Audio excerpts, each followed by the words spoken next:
Hello everyone. तो आज हम पढ़ेंगे हमारा new topic magnetic potential energy. Magnetic potential energy होता क्या है इसका हम पहले डिस्कशन करेंगे। इसके बाद हम इसका जो मैथमेटिकल डेरिवेशन के बाद जो फॉर्मूला आएगा हम उसको ड्राइव करेंगे। अच्छा, ये जो देखते हैं वीडियोस वगैरह क्लासेस आप लेते हैं वो आपको अच्छे से समझ में तो आ रही है, तो आप लाइक जरूर किया करें भाई। अच्छा, देखने के बाद लाइक करते हैं तो चलो ठीक है, कोई बात नहीं, लाइक तो जरूर किया करें। तो हम बात करते हैं आज मैग्नेटिक पोटेंशियल एनर्जी का। हम बात करते हैं कि सबसे पहले बात तो कि मैग्नेटिक पोटेंशियल एनर्जी होती क्या है, हम उसका डिस्कशन करते हैं। तो बच्चों हम मान लेते हैं वही, हम एक बार इंडक्शन में चलते हैं और हम इंडक्शन में कौन सी इंडक्शन में चलते हैं, सेल्फ इंडक्शन में चलते हैं। सेल्फ इंडक्शन में होता क्या है कि जब आप इसमें करंट का फ्लो करवाते हैं और आप करंट का फ्लो करवाने के बाद में इस करंट को आप क्या करते हैं, इंक्रीज करते हैं। तो करंट को इंक्रीज करने पर मैग्नेटिक फील्ड जो होता है वो इंक्रीज होता है और मैग्नेटिक फील्ड इंक्रीज होने पर इस कॉइल से रिलेटेड जो भी फ्लक्स हो वो भी अपने पास क्या होता है, इंक्रीज होता था। अब वो इंक्रीज होने से इसमें क्या होता था, इस कॉइल में एक ईएमएफ क्या होने लगता था, प्रोड्यूस्ड होने लगता था, जिसको आप इंड्यूस्ड ईएमएफ बोलते थे। और सर्किट कंप्लीट क्लोज होने पर उसमें करंट का फ्लो भी होने लगता था, जिसे हम इंड्यूस्ड करंट बोलते थे। लेकिन इन दोनों का जो डायरेक्शन होता है वो लेंस के अकॉर्डिंग दिया जाता था। लेंस के अकॉर्डिंग का मीन हो गया कि ये इस तरीके से, ये इंड्यूस करंट आपके पास है या ईएमएफ अपने पास है, यानी इस इंड्यूस करंट या ईएमएफ का जो डायरेक्शन होता था वो इस प्रकार से होता था कि ये जो इंक्रीमेंट हो रहा है करंट में उसका क्या करता था, अपोज करता था, उसका विरोध करता है। यानी हमने इलेक्ट्रोमैग्नेटिक इंडक्शन में ये पढ़ा था कि जब भी इसमें अपने पास करंट को आप इंक्रीज करें चाहे डिक्रीज करें तो फ्लक्स में चेंजेस की वजह से जो इंड्यूस करंट अपने पास आता था या इंड्यूस ईएमएफ जो अपने पास आता था उसका जो डायरेक्शन होता था वो इस प्रकार से होता था कि ये इंक्रीमेंट करंट में या जो डिक्रीमेंट अपने पास करंट है यानी जो फ्लक्स में चेंजेस आ रहा था उसका क्या कर रहा था, विरोध कर रहा था। यदि फ्लक्स इंक्रीज हो रहा था तो ये इंड्यूस करंट उस फ्लक्स को डिक्रीज करने की कोशिश करता है, और यदि आप करंट को डिक्रीज करेंगे तो फ्लक्स डिक्रीज होगा, लेकिन जो इंड्यूस करंट होगा वो फ्लक्स को इंक्रीज करने की कोशिश करता है। ये डिटेल्स हम सेल्फ इंडक्शन में बता चुके हैं। लेकिन सर आप इसका बार बार वापस से क्यों डिस्कशन कर रहे हैं, क्योंकि इसी की डिस्कशन से हम मैग्नेटिक पोटेंशियल एनर्जी को बताएंगे। देखो मैग्नेटिक पोटेंशियल एनर्जी क्या होता है, अब जब आप करंट को इंक्रीज कर रहे हैं तो फ्लक्स भी क्या हो रहा है, अपने पास इंक्रीज हो रहा है। वही फ्लक्स यदि अपने पास इंक्रीज हो रहा है तो इंड्यूस करंट अपने पास आ रहा है, और ये इंड्यूस करंट क्या कर रहा है, इस करंट के इंक्रीमेंट को क्या कर रहा है, अपोज कर रहा है। लेकिन आपको यह करंट तो क्या करनी पड़ेगी, स्टेबल करनी पड़ेगी, और करंट को स्टेबल करने के लिए आपको ये जो इंड्यूस ईएमएफ है उसके अपोजिशन में क्या करना पड़ता है, वर्क करना पड़ता है। और इसके अपोजिशन में किया गया जो वर्क होता है वही वर्क मैग्नेटिक पोटेंशियल एनर्जी की फॉर्म में क्या होने लग जाता है, स्टोर होने लग जाता है, जिसका फॉर्मूला हम ड्राइव करेंगे। तो यहाँ पर अपने पास में इस करंट को, कौन सी करंट की बात करें भाई हम, क्या हुआ देखिए, इस करंट को, कौन सी करंट को, इस इंक्रीमेंट करंट को, जो इंक्रीज आप कर रहे हो उस करंट को आपको इसका फ्लो करवाना है, तो आपको इस ईएमएफ का पोजीशन में वर्क करना पड़ रहा है, और ये वर्क अपने पास मैग्नेटिक पोटेंशियल एनर्जी में कन्वर्ट होता है। Now work done.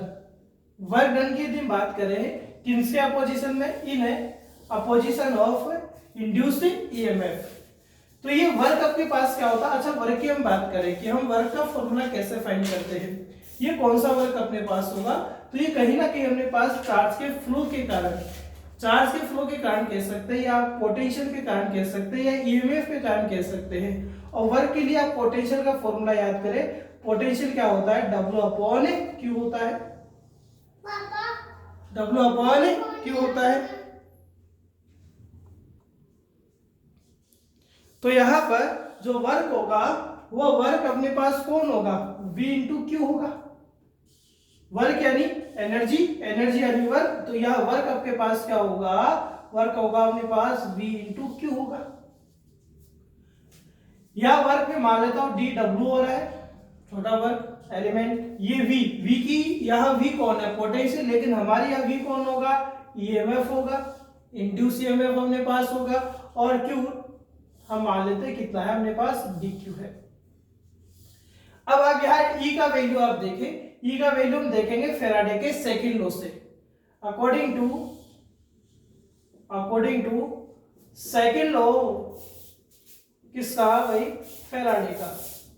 और फैराडे का जो सेकंड लॉ हम पढ़ते हैं भाई वो क्या आता है आपके पास, E equals to L D I E upon कितना आता है, dt आता है।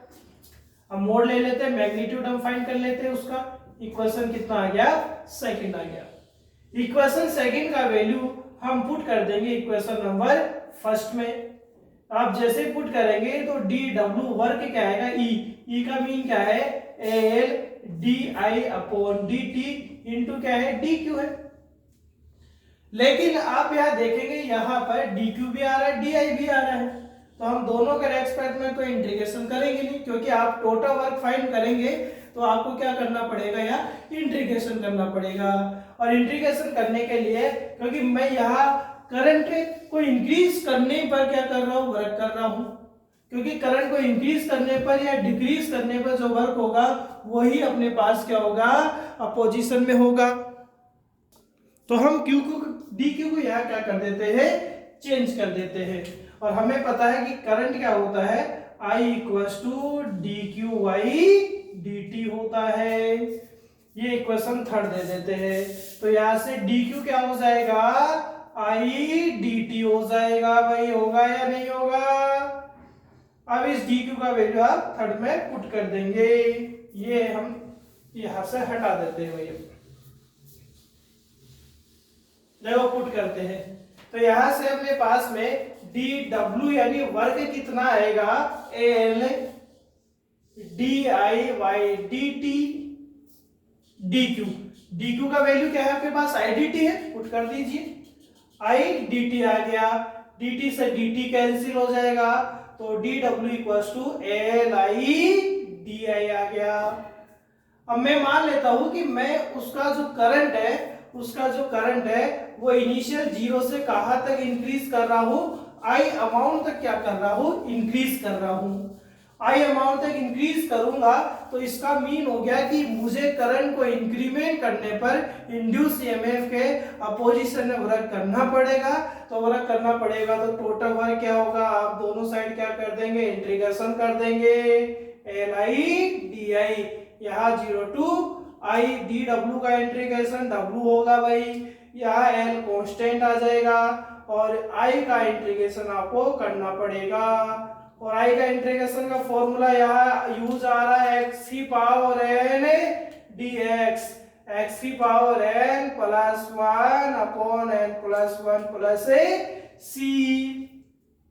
यहाँ ये सी तब यूज में आता है जब यहाँ लिमिट प्रॉपर नहीं होती, लेकिन हमारे पास तो यहाँ लिमिट प्रॉपर है, इसलिए हमारे पास यहाँ तो सी यूज नहीं आएगा। तो हम क्या करते हैं भाई, अभी इंटीग्रेशन कर देते हैं। देखो यहाँ आई के रेस्पेक्ट में हो रहा है, यहाँ पावर क्या मान लेते हैं 1, तो x की पावर 1, तो i का पावर 1, i का पावर 1 प्लस 1 अपॉन 1 प्लस 1। सो अपने पास रिजल्ट क्या आएगा, w इक्वल्स टू एल, और यहाँ आप इंटीग्रेशन करें, जल्दी से सोचे क्या होगा इंटीग्रेशन।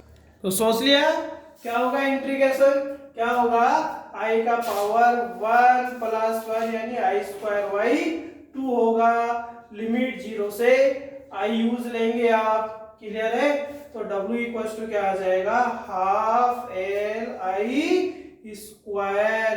तो ये अपने पास क्या आ गया, वर्क आ गया हाफ एल स्क्वायर। आप देखो किसके जैसे दिखाई दे रहा है, इलेक्ट्रिकल पोटेंशियल एनर्जी क्या पढ़ते थे, हाफ सी वी स्क्वायर के जैसे दिखाई दे रहा है। काइनेटिक एनर्जी क्या पढ़ते थे, हाफ mv² की जैसे आपको दिखाई दे रहा है। तो ये अपने पास क्या है, मैग्नेटिक पोटेंशियल एनर्जी अपने पास था।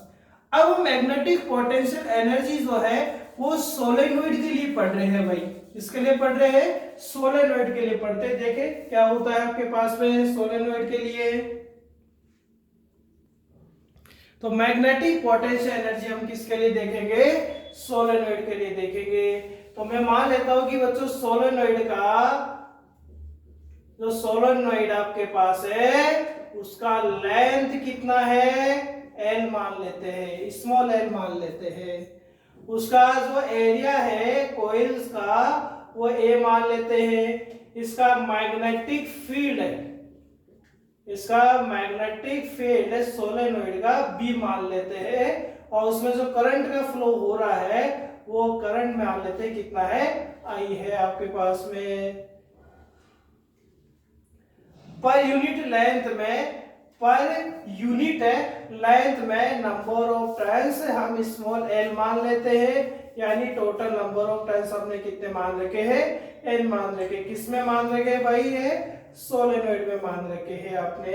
ये सोलेनोइड है आपके पास में, ठीक है, ये सोलेनोइड आपके पास है जिसमें आई करंट का क्या हो रहा है, फ्लो हो रहा है। ये सोलेनोइड है।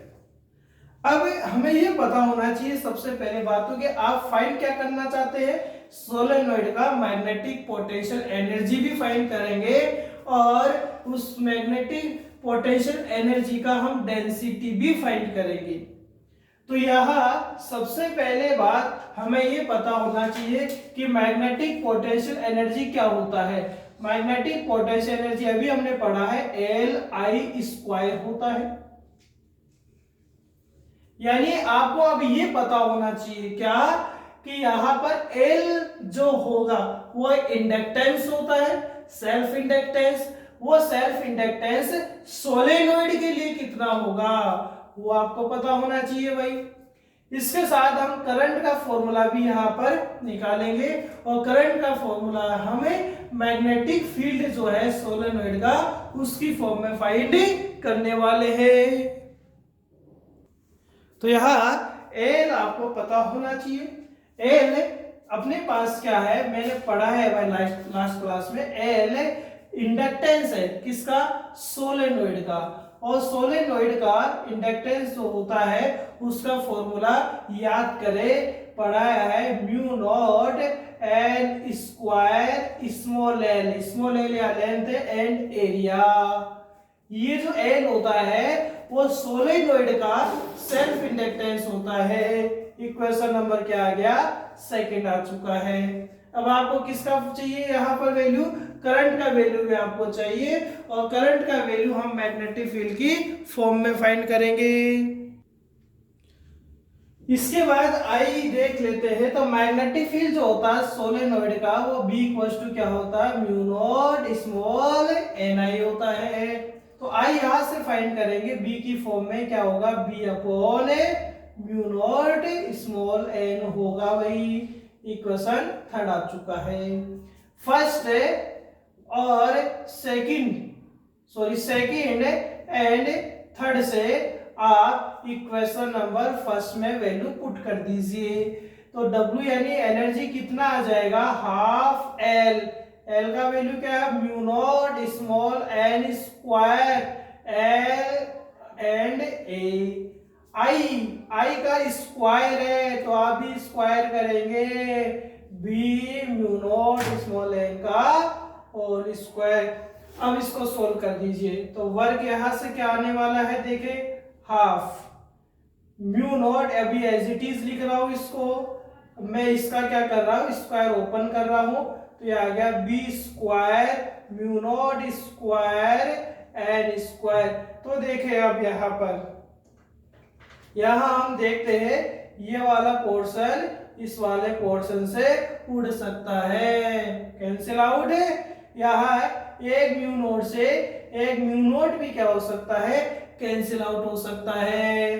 अब यहाँ चलो अब इधर से एक बार हम क्लीन कर देते हैं बोर्ड को, ठीक है। तो यहाँ देखते हैं भाई, अब यहाँ देखेंगे तो वर्क आपके पास क्या आ जाएगा, वर्क आ जाएगा अपने पास में बी स्क्वायर। ऊपर आप देखेंगे एक तो बी स्क्वायर आ रहा है, एक लेंथ इंटू एरिया भी आ रहा है, इसको सेपरेट लिख रहा हूं, लेंथ इंटू एरिया, डिवाइड में क्या आ रहा है 2 आ रहा है, और एक म्यू नोट भी आपके पास रहेगा, तो ये 2 म्यू नोट अपने पास आ चुका है। तो ये आपके पास क्या हो चुका है, एक सोलेनोइड का वर्क हो चुका है। अब हम यहां पर एनर्जी डेंसिटी फाइंड करेंगे। नाउ एनर्जी डेंसिटी, या ये कह सकते हैं magnetic potential energy in per unit volume for solenoid. यानी एनर्जी डेंसिटी हम फाइंड करेंगे, mean magnetic potential energy in per unit volume. यानी ये जो वर्क आपके पास आया है, ये जो एनर्जी अपने पास आया है, इसमें आप किसका डिवाइड करेंगे भाई, वॉल्यूम का डिवाइड करेंगे। और वॉल्यूम का डिवाइड करेंगे, देखो ये आप देखना आपके बुक में एनसीईआरटी में ये एग्जांपल नंबर 10 है, मतलब 6.10 है, जिसको हम डिस्कस कर रहे हैं। तो जो एग्जांपल की फॉर्म में दिया हुआ है, एक्चुअल में अपने पास क्या है, ये अपने पास एक डेरिवेशन ही है। तो यहाँ देखें एनर्जी डेंसिटी मैं मान लेता हूँ W डैश या U डैश मान लेते हैं, ये क्या हो जाएगा B square area into length 2 mu note. आप किसका डिवाइड करेंगे भाई, इसमें वॉल्यूम का डिवाइड करेंगे, और वॉल्यूम क्या होगा, एरिया इंटू लेंथ ही होगा, एरिया इंटू लेंथ से area into length cancel out हो सकता है। तो एनर्जी डेंसिटी क्या होगा, B square upon 2 mu naught होगा। तो मैग्नेट में यानी मैग्नेटिज्म में अपने पास में एनर्जी डेंसिटी जो होता है वो B square upon 2 mu naught होता है। लेकिन इलेक्ट्रिसिटी में जो मैग्नेटिक एनर्जी होता था वो होता था हाफ एप्सिलॉन नॉट या epsilon not into E square. ये मैग्नेटिक फील्ड में आ रहा है और ये इलेक्ट्रिक फील्ड में आता था। दोनों का डेंसिटी भी आपको एग्जांपल नंबर 10 में कंपेयर करवा रहा है। ये चैप्टर नंबर 2 का टॉपिक है आपके पास में पोटेंशियल वाले चैप्टर में भाई। यहाँ आप देखेंगे दोनों का डेंसिटी, दोनों का जो डेंसिटी आ रहा है वो बी स्क्वायर के, यानी अपने फील्ड के स्क्वायर के। यदि मैग्नेटिक फील्ड का डेंसिटी है तो मैग्नेटिक फील्ड के स्क्वायर के, इलेक्ट्रिक फील्ड का डेंसिटी है तो इलेक्ट्रिक फील्ड के स्क्वायर के क्या आता है, डायरेक्टली प्रोपोर्शनल आ रहा है। ये परमिबिलिटी, जो मैग्नेटिज्म की जो परमिबिलिटी है उसके अपने पास क्या आ रहा है, इनवर्सली प्रोपोर्शनल आता है। लेकिन ये इलेक्ट्रिक फील्ड का जो परमिबिलिटी होता है वो इलेक्ट्रिक फील्ड की या इलेक्ट्रिसिटी की जो परमिबिलिटी होता है उसके क्या होता है, डायरेक्टली प्रोपोर्शनल होता है। तो ये अपने पास क्या था, एग्जांपल नंबर 10 था, तो जिसको हमने यहाँ साथ के साथ डिस्कशन कर दिया। तो अब तो लाइक करेंगे ना भाई, समझ में आ गया, ठीक है। फिर भी कोई समझ में नहीं आता है तो आप कमेंट बॉक्स में जाकर कमेंट लिखकर मुझे बताइए। Thank you.